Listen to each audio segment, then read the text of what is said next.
Disclaimer: the last names of some of the characters may have been changed around because they're my versions of the characters, and also Jane's last name is different to how it is currently, so Jane in this story has a different last name. Thank you for your attention. A Cold Winter's Night, a creepypasta Christmas story. It was Christmas Eve 2014, and Dr. Locklear trudged through the cold snow, travelling home from another night of killing the scum of the earth. He was freezing cold and couldn't wait to just sit and relax. He walked up to his front porch and took out his house keys. He unlocked his door and entered the house before closing the door. I guess scum never rests. Not even on the holidays, he muttered to himself. He took off his burgundy suit and hung it on the coat rack. Busy night? A young male voice inquired behind the doctor. Locklear turned round and saw that it was Lou Ferguson. He had taken the young boy under his wing after Lou was let out of the hospital from his stab wound that his brother had left him. Locklear yawned and stretched before walking over to the sofa and sat down. Lou sat next to the doctor and rested his head back on the comfy sofa. I invited some friends over to spend the holidays with, he told Locklear. The Aboriginal doctor beamed and said brightly, That's great! When do they get here? In an hour, Lou confessed. This made Locklear's smile drop. Oh shit! I gotta get everything ready! Locklear stood up and ran straight into the kitchen. Don't worry, I brought some things to make Christmas dinner while you were out, Lou called after him. Locklear rummaged through the fridge and found a turkey, sprouts, potatoes, and some cranberry sauce. Locklear pulled everything out of the fridge and turned the oven on hastily. Calm down, Doc, Lou reassured the doctor as he walked into the kitchen. They won't be here for another 59 minutes. Relax. Locklear suddenly stopped and turned to the young boy. You're right, my boy. Who are they exactly? Well, Lou began. Meanwhile, Jane Radcliffe and Toby Sanders walked through the snowy streets of Hollow Walks. Where did Lou clear to meet him? Jane asked. Toby shivered and twitched. I think St. Bell's Avenue. I could be wrong, though. Jane and Toby walked through the snow. They both stopped to sit on a bench until they saw a sign that said 22 St. Bell's Avenue. And they saw a house with all the lights on. That must be it, Jane whispered to Toby. They stood up and walked towards the house. Wait, Jane. What if this isn't the right house? What if we catch the wrong house and the owner catches us and calls the cops? Jane thought for a moment, and she decided to message Lou. Lou sat on the sofa, staring at the glowing fireplace. He hadn't had a Christmas like this since his parents were still alive. He sighed and heard Locklear working his arse off in the kitchen. He suddenly got a text on his phone and saw the message was from Jane. It read, Which house are you in? Lou messaged back saying, It's house 66. He put his phone back in his jeans pocket and stood up and headed into the kitchen where Locklear was mashing the potatoes. Lou, do me a favor and check on the turkey, will you? Lou nodded and opened the oven door, and noticed that the turkey had been burnt a little. Half of it was black while the other was a crispy brown. Locklear had overheated the oven in the mad rush. "Is it alright?" Locklear asked. Lou was nervous and was about to say something. When suddenly the doorbell rang. "Oh shit, they're here." "Answer that for me, Lou, won't you, bud?" Lou ran over to the door and opened it to reveal Toby Sanders and Jane Radcliffe. "Guys, I'm glad you're here," Lou joyfully exclaimed as he spread his arms out welcomingly. Jane and Toby stepped forward and embraced the boy. "It's so good to see you again," Jane shouted joyfully. Usually she was never cheery around the holidays, but she enjoyed seeing her brother. Toby patted Lou's back, and they pulled away. Toby had his face mask and goggles off, showing an awkward smile. Come in. Locklear is just preparing dinner," Lou informed. He could hear the doctor groan in despair and assumed he'd seen the turkey. Lou and Jane walked inside and looked all around the place. "This is nice," Toby muttered to himself. Lou patted his back and said, "How would you like a drink?" Meanwhile, a figure rested on the rooftop. Huge horns curled on the top. Snow and wind blowing past his black fur. His cold red eyes staring down at the house that Locklear was in. Hooves scraping the snowy rooftop. Krampus the Christmas demon was hunting his prey. He usually hunted children, but tonight he was looking for something bigger. Lou, Toby and Jane sat on the sofa. Lou and Toby had beer and Jane had tea. "So Jane, how have you been lately?" Lou asked. Jane sighed and grimaced. "I've been alright. I exhausted myself hunting down a mass murderer. I just need time to relax, you know?" Lou nodded and suddenly the kitchen was suddenly quiet. Lou considered going to check on Locklear, but suddenly the doctor walked into the living room and faced the three young adults on the sofa. "Welcome, friends. Merry Christmas," he greeted. Toby was quiet, but he quietly nodded towards Locklear as if to say, "Hello," and sipped his beer. Jane stood up and shook the doctor's hand. "It's nice to meet you, Doc," she told him, and Locklear gave a warm smile. Suddenly his phone started to ring and Locklear picked it up. "Hello?" "Ah, Bernadette, nice to hear from you." Locklear went back into the kitchen, and Jane turned her attention to Toby. "Are you okay?" she asked, when Toby was looking at the tree next to the fireplace. It looked like he was going to cry. I haven't seen anything like this in a long time. My sister and I used to sit under the tree and laugh together as Dad would dress as Santa."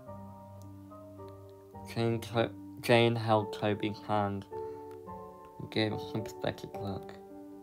"You miss her, don't you?" Toby sniffed and nodded before taking another sip of beer. Lou grimaced. He also missed his family. And he missed his brother, even if he was a monster. He took another sip of beer and closed his eyes, thinking about what his life would have been like if his brother hadn't gone insane.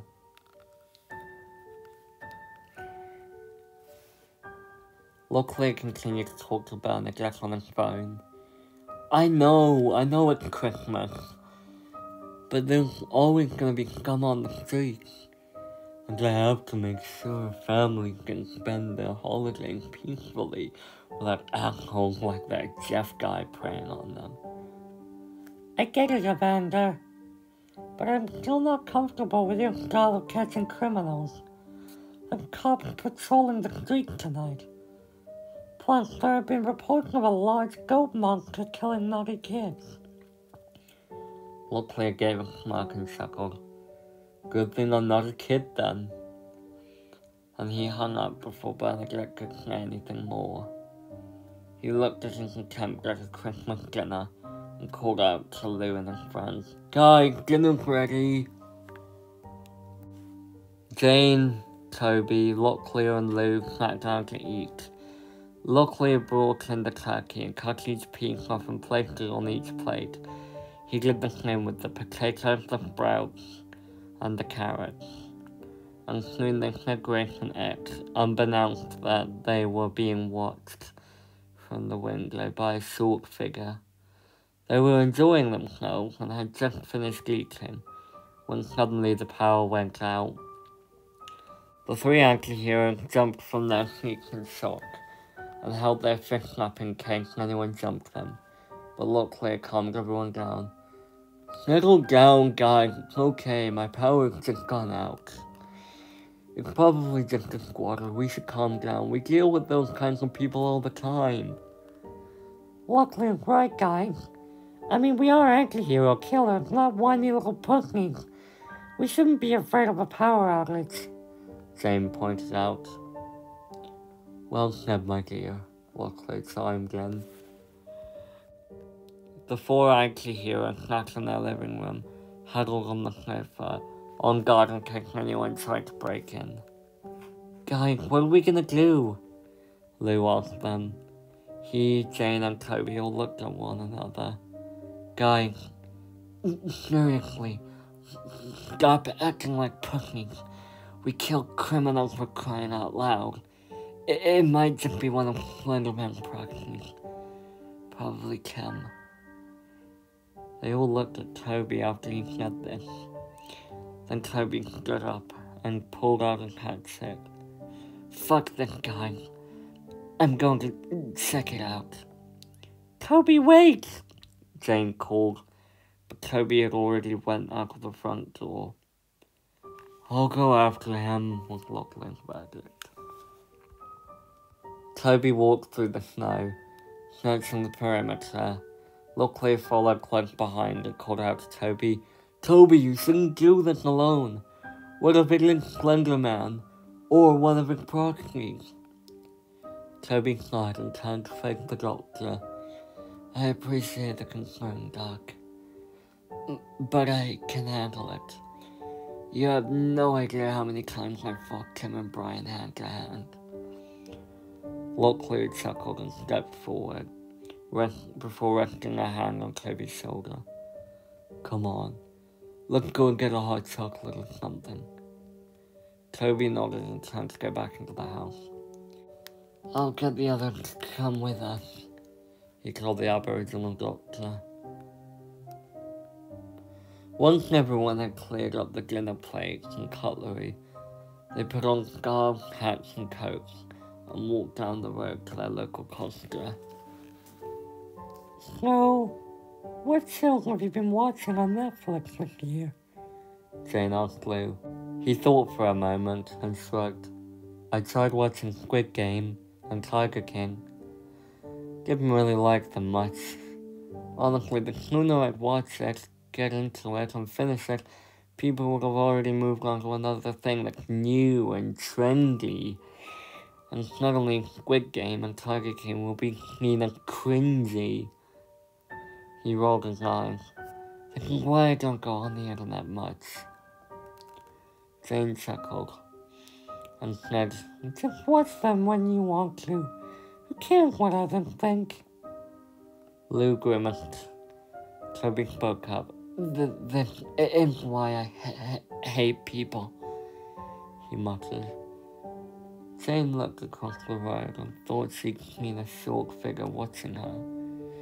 She turned her attention to the others and was about to say, "Did you see that?" But the figure disappeared before she could say a word. Once the four anti-heroes reached their local Costa, they placed face masks over their mouths and noses. Toby put on a blue one instead of his usual striped mask, and they entered the cafe, but not before Jane got rid of her liquid hate form, which she usually had when she was angry, stressed, or thinking about Jeff. Lou and Jane sat at a table, while Toby and Locklear were in the queue. Jane noticed that Lou looked troubled and moved closer to him. "What's wrong?" she asked. Lou sighed and gave a sad smile. "I don't know. I miss Jeff. I know he's a monster, but I can't help but think about the Christmases we spent together, back when we were normal." Jane patted Lou's shoulder and gave a sad smile. "I know. I don't agree with missing him, but I understand your feelings." Suddenly, Toby came and sat down in front of Lou and Jane. He removed his brown and blue hoodie and replaced it with a grey patterned long-sleeved flannel shirt. Hey guys, what are we talking about?" Lou and Jane looked at each other. Then Jane spoke. "We, Tobias, are talking about my nemesis." Toby gave Jane a look of annoyance and raised his finger in front of her face. "Hey, you know I don't like being called that." Lou snickered and Toby looked directly at him. Suddenly, they stared at each other for the first time. "Have you noticed that we look exactly alike but with different eye colors?" Lou asked. Toby tilted his head at Lou's question. "Huh. No shit."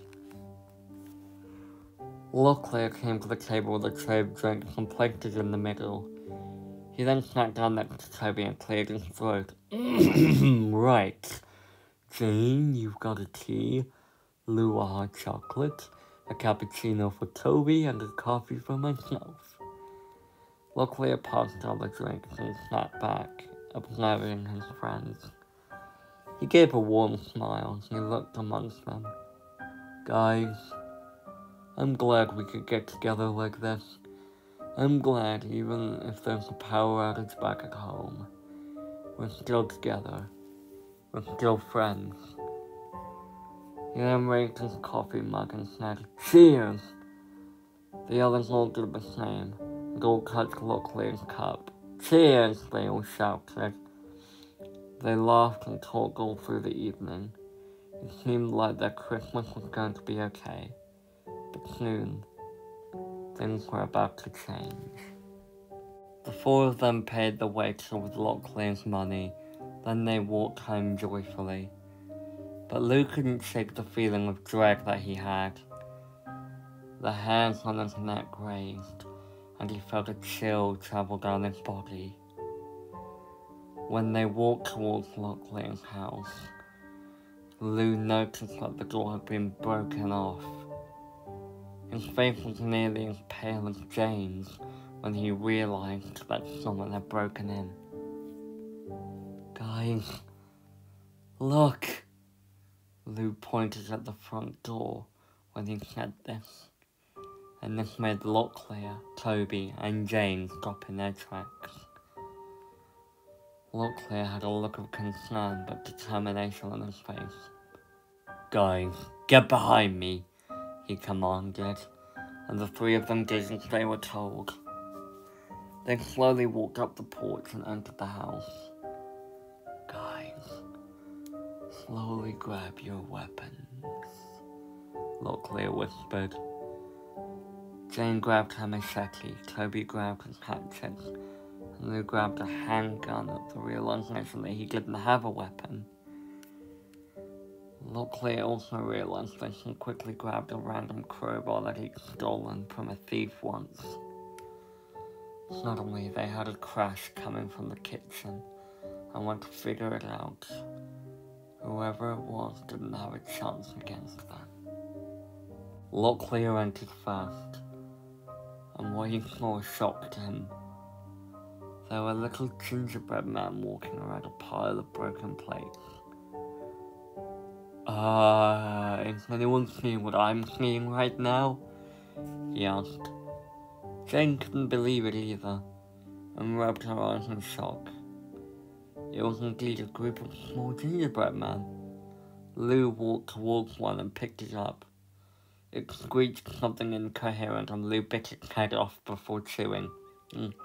Real gingerbread cookies, he stated before swallowing. He ate the rest of it, and suddenly they all attacked him, and Locklear bashed them with his crowbar until they were just crumbs on the floor. I'm going to need to vacuum this up later, he mumbled. Suddenly, they had a squeaker box playing Pop Goes the Weasel. Damn it, I knew it, Toby muttered, raising his hatchet. Coming out, LJ. We know it's you. But it wasn't Laughing Jack. The four friends turned and looked at what looked to be a jack-in-the-box. Guys, I don't think this is Laughing Jack's doing, Locklear stated. The jack-in-the-box faced them and opened its mouth to reveal a row of sharp teeth. The jaw unhinged and extended, while it stopped at the bottom of its spring. It let out a screech that sounded like a cross between a banshee and a coyote and a mountain lion. What is that thing? Jane shouted over the noise. Thinking quickly, Lou cocked his hand down and pulled the trigger, shooting the jack-in-the-box in the head. It fell over and laid on its side. The gang sighed with relief. But suddenly, they heard a horn-type sound coming from outside that sounded like a wolf howling. Then the window broke, and suddenly there was about a dozen short figures in masks entering the home. The short creatures cornered the four friends, but they all readied their weapons. Lou shot one creature in the head, and it screeched as it disappeared in a puff of black smoke. Alright, enough bullshit! Let's take these fuckers down! Jane shouted. She withdrew her machete, Toby withdrew his hatchet, and Lou cocked his handgun. They fought off the evil midgets. Locklear charged through the battle and bashed the heads of the creatures with his crowbar. Suddenly one of them pounced on top of Locklear. He struggled to get the thing off him, but he managed to grab its head and pull it off of his back. He held the creature in front of him and shouted, "Who are you?" The creature smirked and spoke in a gurgling hiss. "We are the elves of Krampus. We have orders to take you to him." "Wanna bet?" Locklear asked with mocking in his tone. He slammed the elf to the ground and bashed its head in with the crowbar. Toby hit the elves with his hatchet and kicked some of them away. Jane slashed and stabbed at them with her machete, and Lou shot some of them. But they were numerous, coming in from every corner. Soon the four friends stopped and realized they weren't getting rid of these creatures. But just as they were about to give up, the howling started again, and the elves dispersed, climbing out of the window and disappearing into the night. The four friends looked at each other.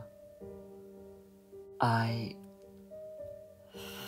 think they're gone, Lou whispered. But suddenly they heard something drop outside. Then the door broke down again. This time, they saw a silhouette outside.